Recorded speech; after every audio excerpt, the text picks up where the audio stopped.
नक्सलियों का टीसीओसी शुरू हो चुका है। टीसीओसी का मतलब होता है टैक्टिकल काउंटर ऑफेंसिव कैंपेन।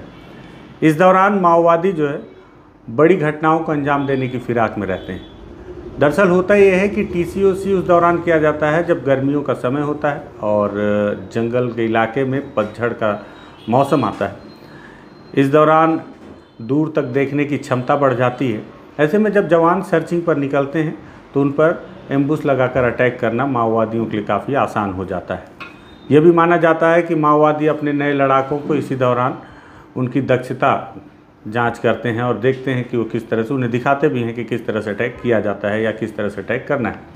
और यही वजह है कि अगर आप इतिहास खंगालें तो बस्तर के अधिकतर बड़े हमले टीसीओसी के दौरान ही किए गए हैं, जिसमें माओवादियों ने बड़ा नुकसान पहुंचाने की कोशिश भी की है और कई बार वो कामयाब भी हुए। आज भी सुकमा में एक मुठभेड़ हुई है।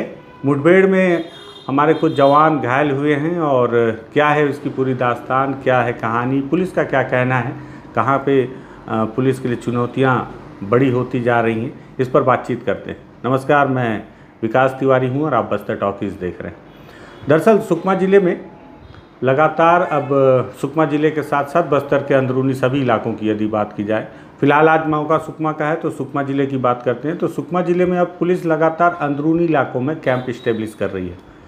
इन अंदरूनी इलाकों में अगर आपको याद हो तो मिनपा, एल्मागुंडा ऐसे इलाके हैं जहां पे माओवादियों के खिलाफ ऑपरेशन करने के लिए सुरक्षा बलों ने अपने नए कैंपों की स्थापना की है। इसी में से एक है डब्बा मरका, जिसे डुब्बा मरका भी कहा जाता है।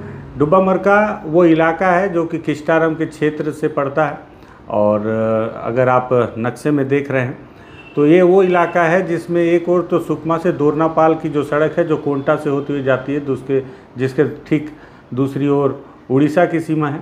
और जो डुब्बा मरका का इलाका है ये इलाका तेलंगाना से लगा हुआ है।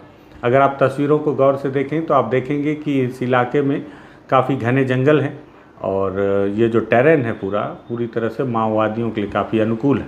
और यही वजह है कि इसे माओवादियों के लिए काफ़ी सेफ इलाका माना जाता है। और माओवादियों की जो बटालियन है और जो उनकी जो लड़ने वाली कंपनियां हैं अधिकतर, और ख़ासकर अधिकतर बात ये भी आती है कि जो सबसे ज़्यादा प्रचलित नाम है माओवादी संगठन का लड़ने वालों में से हिड़मा, वो भी इन्हीं क्षेत्रों में रहता है और इन्हीं क्षेत्रों से रहकर वो लगातार अलग अलग इलाकों में अटैक करने की प्लानिंग तैयार की जाती है और तमाम तरह की बातें जो है वो इन्हीं इलाकों से निकल कर आती है। लेकिन अब उस इलाके में भी माओवादियों के खिलाफ ऑपरेशन चलाने के लिए कैंप का स्थापित किया जाना अब माओवादियों को नागवार गुजर रहा है। माओवादी हमेशा से कैंप का विरोध करते रहे। आज सुबह जो पुलिस ने जो जानकारी दी, पुलिस के अनुसार ये था कि डब्बा मुर्का से एसटीएफ सीआरपीएफ की टीम जो है वो सर्चिंग पर निकली हुई थी और साकलेर की तरफ जब आगे बढ़ रही थी तब रास्ते में उनकी माओवादियों से मुठभेड़ हुई। मुठभेड़ के दौरान माओवादियों ने उन पर बड़ी संख्या में बीजीएल दागे और जिसमें 2 जवान सीआरपीएफ कोबरा के घायल हो गए। ये जानकारी पुलिस ने दी। हालांकि पुलिस ने यह भी दावा किया है कि इस मुठभेड़ में 6 से 7 की संख्या में माओवादियों को घायल किया गया है और जिसे वहां प्रत्यक्ष तौर पर जवानों ने देखा भी कि किस तरह से घायल नक्सलियों को उनके साथियों ने अपने साथ ले जाने की कोशिश की और कवायद की। हालांकि किसी भी मारे गए माओवादी का शव बरामद नहीं किया गया है, जिससे इस बात पर दावा नहीं किया जा रहा है कि क्या वहां पर कोई माओवादी मारा भी गया इस मुठभेड़ में। लेकिन एम्बुश माओवादियों का था और इसलिए जवान भी घायल हुए। लेकिन हमारे पास जो विश्वस्त सूत्रों से जो जानकारी मिली तो जानकारी ये है कि जो डुब्बा मरका का जो कैंप है जो कि बेहद कोर इलाके में इस्टेब्लिश किया गया है, इसके आसपास बीते 2-4 दिनों से ही माओवादियों का जमावड़ा देखा जा रहा था। लगातार माओवादी इस कैंप के इर्द गिर्द घूमते नज़र आ रहे थे और वो इस फिराक में थे कि कैंप पर अटैक करें, क्योंकि इस कैंप को वो किसी न किसी तरह से नुकसान पहुंचाना चाह रहे थे। आज सुबह भी उन्होंने अपनी पूरी तैयारी करने के बाद कैंप पर अटैक किया।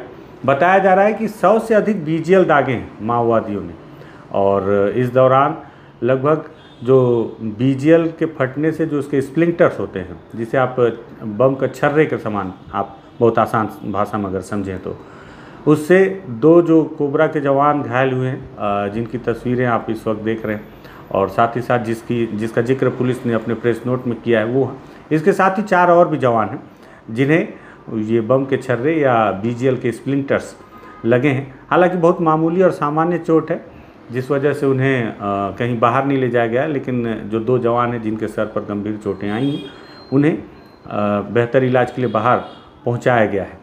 और साथ ही साथ लगभग सुबह 7 बजे की ये पूरी घटना है, जिसमें कोबरा, एसटीएफ और संयुक्त टीम थी। और अभी तक किसी भी घायल माओवादी को गिरफ्तार नहीं किया जा सका है। पुलिस का ये भी कहना है कि इसमें लगातार जवान सर्चिंग पर हैं और हो सकता है कि आने वाले समय में उन्हें कुछ कामयाबी मिल जाए किसी घायल नक्सली को गिरफ्तार करने में। अब आप तस्वीर में देख रहे होंगे कि जिस बीजीएल का मैं जिक्र कर रहा हूँ, जो लगभग 100 से अधिक की संख्या में माओवादियों ने दागे हैं। आपको याद हो कि बीते दिनों जगरगुंडा में एक मुठभेड़ हुई थी और इस मुठभेड़ में हमारे 3 जवान शहीद हो गए थे। उस दौरान भी माओवादियों ने बड़ी संख्या में बीजीएल दागे थे। बीजीएल ये माओवादियों का जो जुगाड़ पद्धति वाला हथियार है और पुलिस के लिए एक बड़ी चुनौती बनता जा रहा है। चुनौती इसलिए बनती जा रही है क्योंकि इसके पहले आपको याद हो तो मैंने कई दफ़े कई जगह पे जिंदा बीजीएल की तस्वीर आपको अपने अलग अलग वीडियोस के माध्यम से दिखाया है।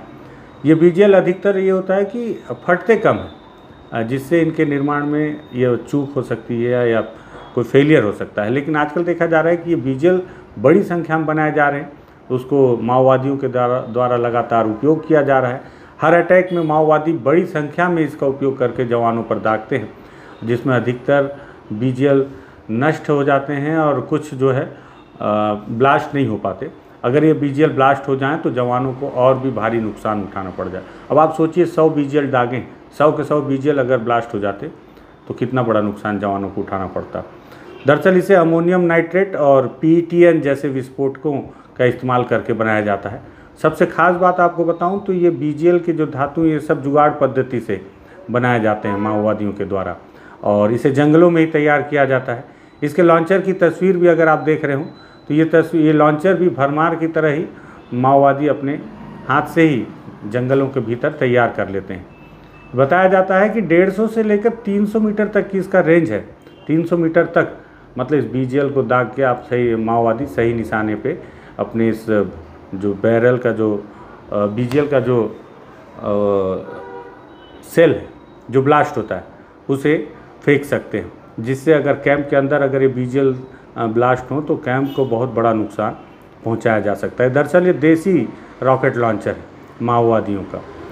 बताया जा रहा है कि अभी हाल में ही सुरक्षा बल पर जो हमले माओवादियों ने किए थे उसमें कप जैसे आकार वाले बीजीएल का भी इस्तेमाल हुआ है। उन्हें बिना किसी सुरक्षा पिन के भी देखा गया है और यह माना जाता है कि ये बीजीएल टाइमिंग पर आधारित है और एक विशिष्ट समय के बाद विस्फोट हो जाते हैं। अगर टाइमिंग वाले बीजीएल भी माओवादी तैयार कर रहे हैं तो ये भी जवानों के लिए बड़ी चुनौती है। इसका वजन बोलते हैं कि बस्तर में अब तक जो मुठभेड़ें हुई हैं और घटनास्थल से अलग अलग स्थानों पर बीजीएल के सेल बरामद किए गए हैं उसमें 500 ग्राम से लेकर 1.5 किलोग्राम तक के सेल पाए गए। अब आप सोचिए जितना वजनी सेल होगा इस बीजीएल का उतना ज़्यादा वो नुकसानदायक जवानों के लिए होगा अगर वो ब्लास्ट होता है तो। और हमारे सुकमा के साथी सलीम भाई ने इस पर बहुत अच्छी खबर की है, जिसमें उन्होंने लिखा है कि आधुनिक हथियार और उसके कारतूस की आपूर्ति के अभाव में माओवादी बस्तर के जंगल में इस तरह के देसी हथियार बना रहे हैं। बीजीएल को माओवादी बस्तर के अलग अलग इलाकों में सुरक्षा बलों पर लगातार इस्तेमाल कर रहे हैं। वर्तमान हालातों में नक्सलियों के लिए एक घातक हथियार बन गया है। हाल ही में माओवादियों ने बीजीएल की क्षमता की मारक में भी वृद्धि की है। मतलब मैंने जो कहा कि पहले जो ब्लास्ट नहीं होते थे लेकिन अब ब्लास्ट हो रहे हैं और उसकी जो गुणवत्ता है उस पर भी वो काम कर रहे हैं। लो एक्सप्लोजिव गन पाउडर, फ्यूज़ और गैर इलेक्ट्रिक डेटोनेटर, फ्लिंटर्स, जंग लगे लोहे, अमोनियम नाइट्रेट और कार्डेक्स का इस्तेमाल करके इस बीजीएल का निर्माण माओवादियों के द्वारा किया जा रहा है। नक्सलियों द्वारा बनाया जा रहा है जुगाड़ बीजीएल में 300 मीटर की मारक क्षमता हो गई है और किलिंग जोन 15 मीटर, साथ ही साथ अफेक्टिंग जोन 30 मीटर तक। मतलब जहां फटेगा उसके 30 मीटर तक के गज में दायरे में कोई होगा तो उसे भी इसका नुकसान पहुंच सकता है। बीजीएल फटे तो 15 मीटर के दायरे में बहुत ज़्यादा नुकसान होगा। तो इस तरह के बीजीएल का इस्तेमाल अब माओवादी कर रहे हैं।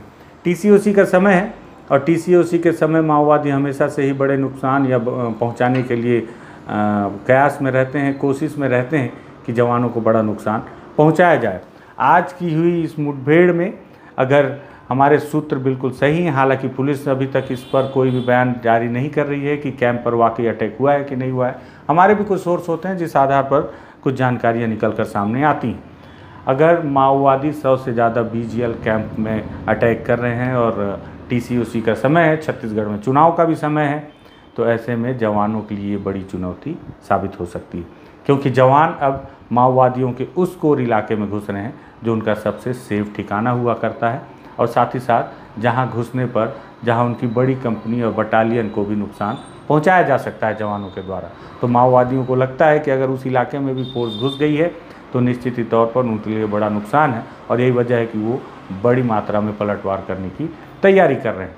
अगर आपको लगे कि आज की इस मुठभेड़ से जुड़ी जानकारी और बीजीएल से जुड़ी जानकारी काफ़ी इन्फॉर्मेटिव रही हुई हो और साथ ही साथ काफ़ी ज्ञानवर्धक रही हो माओवादियों से संबंधित और उस इलाके से संबंधित, तो इस वीडियो को शेयर कर दीजिएगा।